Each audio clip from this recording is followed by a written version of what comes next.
இந்த ரோடு இன்னும் போடவே இல்லை. மழைக்கெல்லாம் நாங்க ரொம்ப அவஸ்தைப்படுறோம். ரோடு ரொம்ப மோசமா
அன்பான வணக்கம். நாட்டின் நரம்பு மண்டலம் எது என்றால் அது சாலைகள். ஒரு நாட்டின் பொருளாதாரத்தை மிகப்பெரிய ஒரு காரணிகளாக சாலைகள் உள்ளது. அது நெடுஞ்சாலைகள் மட்டுமல்ல, சிறு சிறு கிராமங்களில் உள்ள சாலைகள் கூட மக்களுடைய அன்றாட பயன்பாட்டுக்கு மிக முக்கியமான பங்களிக்கிறது, தேவைகளை பூர்த்தி செய்கிறது. எனவே இந்த சாலைகளில் பாத்தீங்கன்னா கவனம் செலுத்துவது ஒரு அரசாங்கத்தின் தலையாய கடமையாகும். தற்பொழுது தமிழ்நாட்டில் பாத்தீங்கன்னா தமிழக வெற்றி கழகம் ஆட்சி அமைத்திருக்கிறது. ஆனால் இங்க இருக்கின்ற உள்ளாட்சி நிர்வாகத்துல பாத்தீங்கன்னா கடந்த முறை ஆட்சியில் இருந்த திராவிட முன்னேற்ற கழகம் தான் தற்பொழுதும் இருக்கிறது. அப்படி ஒரு மாநகராட்சி தான் திருநெல்வேலி மாநகராட்சி. இந்த திருநெல்வேலி மாநகராட்சியில மேயராக இருப்பவர் சைக்கிள் கிட்டு என்று அழைக்கப்படுகின்ற ஒரு மேயர். அவர் பாத்தீங்கன்னா இந்த ஆட்சி வந்த பிறகும், அவர் இந்த இடத்துக்கு அதிகாரத்திற்கு வந்த பிறகும் பாத்தீங்கன்னா செயல்பாடுகள் மிகவும் சுமாராக கேள்விக்குறியாக இருப்பதாகவே பலர் சொல்றாங்க. அதை மெய்ப்பிக்கும் வண்ணமாக தற்பொழுது நாம் நின்று கொண்டிருக்கின்ற இடம் திருநெல்வேலி மாநகராட்சிக்கு உட்பட்ட 37வது வார்டு KTC நகர் என்று அழைக்கப்படுகின்ற அந்த பகுதியில் உள்ள ஒரு தெருவில் நின்று கொண்டிருக்கின்றேன். இந்த தெருவானது பாத்தீங்கன்னா கோப்டெக்ஸ் தெரு என்று அழைக்கப்படுகிறது. 4 ways இருக்குங்க. இது பாத்தீங்கன்னா திருநெல்வேலி தூத்துக்குடி இணைக்கின்ற ஒரு முக்கியமான ஒரு சாலை. அதிலிருந்து உள்புறமாக வருகிற ஒரு மிக முக்கியமான ஒரு சாலை. இந்த சாலை பாத்தீங்கன்னா கடந்த 11 வருடமாக சீர் செய்யப்படவில்லை. சாலையே போடலன்னு சொல்றாங்க. இதுல உச்சகட்டமாக பாத்தீங்கன்னா 2 முறை சாலை போடுவதாக சொல்லிவிட்டு ஜல்லிலாம் கொட்டுறாங்களாம். கொட்டிட்டு என்ன பண்றாங்க, அப்புறம் அள்ளிட்டு போயிடுறாங்க. சாலை போட்டதாக கணக்கு காட்டி என்ன பண்றாங்க, கையாடல் செய்திருப்பதாக நாம் அறிந்து இந்த இடத்துக்கு வந்திருக்கோம். சாலையை பார்த்தீங்கன்னா அவ்வளவு மோசமா இருக்குது. அதாவது வெயில் காலங்கள்ல, காற்று காலங்கள்ல பார்த்தீங்கன்னா முழுவதுமாக புழுதி பறந்து வாகன ஓட்டிகள் வாகனத்தை ஓட்ட முடியாத அளவுக்கு இடையூறு ஏற்படுத்துகிறது. அதுபோல பார்த்தீங்கன்னா மழை காலங்கள்ல பார்த்தீங்கன்னா ஒரு தெப்பக்குளம் போன்ற ஒரு அமைப்பு இந்த இடத்துல வந்துடும். அந்த அளவுக்கு பார்த்தீங்கன்னா சாலைகள் மேடு பள்ளமாக மனித உயிருக்கு உழை வைக்கின்ற அளவுக்கு மிக மோசமா இருக்குது. தற்பொழுது நம்மிடம் அந்த பகுதியை சேர்ந்த சில மக்கள் இருக்காங்க, அவங்ககிட்ட நம்ம கேட்க போறோம். என்னோட பேர் விஜயகுமார். நான் ஒரு 15 வருஷமா அந்த கோஆப்டெக்ஸ் காலனியில குடியிருக்கிறேன். கடந்த ஒரு 11 வருஷத்துக்கு முன்னாடி இந்த தார் சாலை போடப்பட்டது. அதுக்கு பிற்பாடு பல முறை மனுக்கள் அது கொடுத்தும் ஒரு பிரயோஜனம் இல்லை. 15, 12, 25 என்று நேராக மேயரை சந்தித்து அவரிடம் திரு ராமகிருஷ்ணன் அவரிடம் மனு கொடுத்துள்ளோம். உடனே சரி செய்வதாக கூறினார். எதுவும் பண்ணவில்லை. நேரம் பார்த்தாங்களா யாராவது அதிகாரிகள் பார்த்தார்கள். பார்த்து விட்டு செஞ்சு தருவதாக கூறினார்கள். ஆனால் இதுவரைக்கும் ஒரு நடவடிக்கை எடுக்கவில்லை. யாரும் வரவும் இல்லை. இது பாத்தீங்கன்னு சொல்லியாச்சுன்னா நம்ம போர்வேல இருந்து கிட்டத்தட்ட டார்லிங் நகர், அன்னை நகர் வரைக்கும் இந்த ரோடு இணைப்பு ரோடு, மெயின் ரோடு. இது பல மலைகளை சந்திச்சு உள்ளால குண்டு மேடு பள்ளம் மாதிரின்னு சொல்லிட்டு யாருக்குமே நடக்க முடியாது சார். அந்த அளவு இருக்குது. வாகன ஓட்டிகளுக்கு மிகப்பெரிய ஒரு இடைஞ்சலா இருக்குது. வாகன ஓட்டிகள் உள்ளால வரவே முடியாது. ரோட யாரும் யூஸ் பண்றது மாதிரி இல்ல, மனித உபயோகமற்ற ஒரு சாலையாக மாறி விட்டன. பலமுறை வந்து இதை பற்றி நாங்க வந்து இங்க லோக்கல் கவுன்சிலர்கிட்ட சொல்லியும் எந்த பிரயோஜனம். லோக்கல் கவுன்சிலர் உங்களுக்கு பேர் என்னங்க? அவருக்கு பேரு மிஸ்டர் பிரான்சிஸ். அவங்க வந்து பாக்குறாங்களா? அவங்க எல்லாம் வந்து போன்ல சொல்லிட்டோம், நேர்லயும் சொல்லிட்டோம். அங்க வந்து பண்றேன்னு செய்வேன்னு சொல்லிட்டு சொல்றாரு. 10 வருஷமா இதுதான் சொல்றாரு. 10 வருஷமா அவர் தான் கவுன்சிலரா இருக்காரு. ஏன் அப்ப அவரை நீங்க ஓட்டு போட்டு தேர்ந்தெடுக்கிறீங்க? இப்ப சேர்மனே அவர்தான் இருக்குது சார். என்ன பண்றது, வேற வழி இல்ல. அவங்க கட்சி அவங்களுடைய தகவல்கள் கொண்டு சேர்க்கிறீங்களா நீங்க? ஆமா சார், நாங்க வந்து அவர் மெயினா இருக்கிறதுனால நம்ம வந்து இதை வந்து ஃபர்ஸ்ட் அவர்கிட்ட தான் நம்ம அதை சொல்ல முடியும். கண்டிப்பா. அதுக்கு பிறகு எல்லாம் பண்றேன்னு சொன்னனால நம்ம அதை வந்து மேல வந்து நம்ம ஒண்ணு பண்ண முடியும். ஒரு கீழ் மட்டத்துல உங்களுக்கு நடவடிக்கை எடுக்கலன்னா மேல் மட்டத்துக்கு போலாம் இல்லையா? ஆமா சார், நாங்க மேயர்ட்ட போயிட்டீங்க. இதுதான் அதிகபட்ச உயரம். அதுக்கு மேல வந்து நம்ம இது வரைக்கும் இது பண்ணல. ஒரு 10 வருஷமா இதுதான் சார் இங்க நடந்துட்டு இருக்கு. நான் ஒரு ஸ்டேட் பேங்க் ரிட்ரீட் ஸ்டாஃப். சரிங்க. நான் இங்க கிட்டத்தட்ட 25 வருஷமா குடியிருந்துகிட்டு இருக்கேன். 25 வருஷமா குடியிருந்துகிட்டு இருக்கேன். சரிங்க. ஆனா இந்த எல்லா ரோடும் போட்டாங்க, எங்க ரோடு மட்டும் ரொம்ப மோசமா, மக்கள் நடமாடக்கூட முடியாத சூழ்நிலை இருந்து இப்ப மழை இல்லாதனால கொஞ்சம் நாங்க போக்குவரத்துக்கு முடியுது. நாங்க அடிக்கடி ரெப்ரஸ் பண்ணி எங்களுக்கு எந்த வித நாங்க என்ன காரணம் நினைக்கிறீங்க? அதுக்கு என்ன காரணம்? நிதி ஒதுக்கலையான்னு சொல்றாங்களா? இல்லாட்டினா வந்து பாத்தீங்கன்னா வந்து செய்வோம்னு சொல்றாங்க.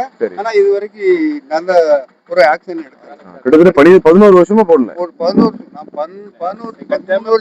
மாநகராட்சிக்கு உட்பட்ட இவ்வளவு மோசமா இருக்குது. அதுக்கப்புறம் என்ன செய்யறாங்கன்னா சாக்கடை எடுத்து ரோட்டு மேல வீட்டுக்கு முன்னாலே குவிச்சிட்டு போயிருந்தாங்க. அத வந்து எங்க வீட்டுக்குள்ள இருக்க முடியல, நாத்தம் வருது, கொசெல்லாம் வருது. நாங்க அடிக்கடி சொல்லி கூட அது அங்கேயே போட்டு போயிருந்தாங்க, எடுத்துட்டு போறோம். நாங்க ஒரு தடவை நாங்க டெம்போ வச்சு எங்க சொந்த செலவுல அந்த சாக்கடை எல்லாம் வெளியே அள்ளி கொண்டு போட்டோம். ஆனா இப்ப கூட அடிக்கடி வந்து அந்த மாதிரி அள்ளி ரோட்டு மேலே போட்டுருந்தாங்க, வீட்டுக்கு முன்னால போட்டுருந்தாங்க. வீட்டுக்குள்ள இருக்க கூட முடியாது, அந்த அளவு ரோட்ல சாக்கடையை குச்சிட்டு போயிருந்தாங்க. இவங்களே சாக்கடை எடுத்து அப்போ போகும்போது வரும்போது குப்பையை போட்டு போயிருந்தாங்க. எங்க தெரிய நடமாட முடியாம ஒரு சூழல் இருக்குது. பேர் ராஜன், நான் பேங்க்ல மேனேஜரா இருந்து ரிட்டையர் ஆயிருக்கேன். இந்த மழை பெஞ்சேன்னா இந்த ரோட்ல வண்டியே போக முடியாது. இங்க ஈவன் பைக் கூட போக முடியாது, ஒரே சகதி அதுகெல்லாம் இருக்கும். இந்த பாதாள சாக்கடை இதுல தோன்றதே கிடையாது. இந்த இது கூட அவங்க தோண்டி எதுவுமே கிளியர் பண்றது இல்லை. அதனால வந்து பொதுமக்களுக்கு ரொம்ப கஷ்டமாக, அதுவும் மெயினா பள்ளிக்கூடம் போற பிள்ளைங்க, அப்புறம் கர்ப்பிணிகள், இவங்கெல்லாம் அதுல போயிட்டு வரணும்னா ரொம்ப கஷ்டமா இருக்கு. இதை நாங்க பல முறை எடுத்து சொல்லி இது வரைக்கும் எந்த விதமான ஆக்ஷனும் எடுக்கல. நீங்க சரியான பாரத்தில் எடுத்து கொடுத்தீங்கன்னா நிச்சயமா அதுக்கு ஒரு விடிவு காலம் கறக்கும்னு நம்புறோம். என் பேர் வந்து விசாலாட்சி. நான் இந்த மூகாம்பி நகர்ல வந்து 25 இயர்ஸா இருக்கிறேன். நான் கல்யாணம் சென்னை. நான் ஆக்சுவலா கல்யாணம் முடிஞ்சு வரும்போது இந்த ரோடு வந்து நல்லா இருந்தது சார். ஒரு வருஷம் தான். அதுக்கப்புறமா வந்து இது வரைக்கும் இந்த ரோடு வந்து இன்னும் போடவே இல்லை. மழைக்கெல்லாம் நாங்க ரொம்ப அவஸ்தைப்படுறோம். எப்படின்னா ஒரு 2 கிலோமீட்டர் சுத்திக்கிட்டு வந்து மறுபடியும் மெயின் ரோட நாங்க தொடர மாதிரி இருக்குது.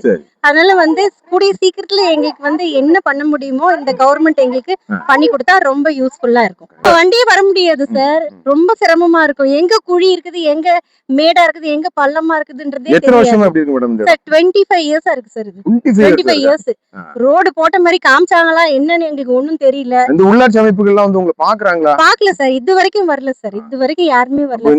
இந்த புதிய அரசாங்கம் வந்ததுக்கு அப்புறம் நீங்க அது மாற்றத்தை எதிர்பார்க்கறீங்களா? ஆமா, கண்டிப்பா மாற்றத்தை எதிர்பார்க்கிறோம். நாங்க வந்து இதை அவர்கிட்ட சொல்லணும் அப்படின்னு இருக்கிறோம். இப்போ இருக்கிற மேயர் வந்து பாத்தீங்கன்னா திராவிட முன்னேற்ற கழகத்தை சேர்ந்தவங்க.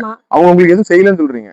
செய்யறாங்க, செய்யல அப்படின்றது இல்ல சார். ஆனா எங்களுக்கு ரெஸ்பான்ஸ் வந்து இல்ல சார். சுத்தமா வந்து கூட பாக்கலாம். ஆமா ஆமா. வருகின்ற உள்ளாட்சி தேர்தலில் இது எதிரொலிக்குமா? கண்டிப்பா எதிரொலிக்கும்னு நினைக்கிறேன். சங்கர் கேடிசில செக் இன்ஸ்பெக்டரா இருந்து ரிட்டையர்ட் ஆயிருக்கேன்.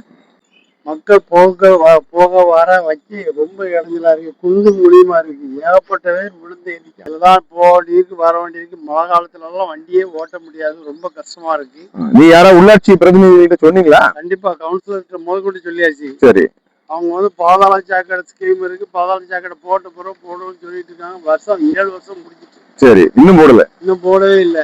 இதை கொஞ்சம் சீக்கிரம் போட்டு மக்களுக்கு ஒரு சேவை செய்யுங்க. சிவா ஆட்டோ ஓட்டுறோம். இந்த ரோடு ரொம்ப நாளாவே இதே ப்ராப்ளத்துல இருக்கு. இதெல்லாம் இவங்க வண்டிக்கு ஓயாம ப்ராப்ளம் ஆகிட்டே இருக்கு. வண்டியில ஒவ்வொரு ப்ராப்ளமும் வந்துட்டே இருக்கு. இந்த ரோடு ரொம்ப மோசமா இருக்கு. சவாரிக்கு வர மாட்டீங்களா நீங்க? கஷ்டத்து சூழ்நிலை அறிஞ்சு இந்த ரோட்ல வரோம். மக்களுக்காக வரீங்க, வேற வழியில வரோம். கஷ்டப்பட்டு கூப்பிடுறாங்க. கண்டிப்பா உங்களுடைய டயர்லாம் கண்டிப்பா சேதமாகும். டயரு ஒவ்வொரு பேரேஜ் வண்டிக்கு ஏகப்பட்ட ப்ராப்ளம் இருக்கு. 100 ரூபா வாங்கினா 200 ரூபா செலவு வரும் உங்களுக்கு. அதாவது 50 ரூபா 100 ரூபா சவாரிக்கு வந்து 200 ரூபா செலவு ஆகதான் செய்யுது. அவ்வளவு கஷ்டமா இருக்கு. இந்த மேயருக்கு நீங்க என்ன சொல்ல விரும்புறீங்க? மேயர் வந்து இதை வந்து ஸ்டெப் எடுக்கணும். நேர வந்து பாக்குறாங்களா ஏதாவது? இதுவரை வந்திருக்காங்களான்னு தெரியல. நான் இதுவரை வந்த மாதிரி தெரியல. சரி. எல்லாரும் வந்து இந்த இடத்துல வந்து பார்த்து பொதுமக்களோட பயன்பாட்டுக்கு வர மாதிரி வரணும். நல்லா இது பண்ணணும். இதை கவனத்துல கொண்டு இந்த சாலையை மிகவும் சரி பண்ணி தரணும். அதுபோல் பொதுமக்கள் மிகவும் ரொம்ப சிரமப்பட்டு இருக்காங்க. அடுத்தது மதுக்கடைகள் எல்லாம் எடுக்கிறதா கோயில்கிட்ட இருக்கலாம் எடுக்க சொன்னாங்க.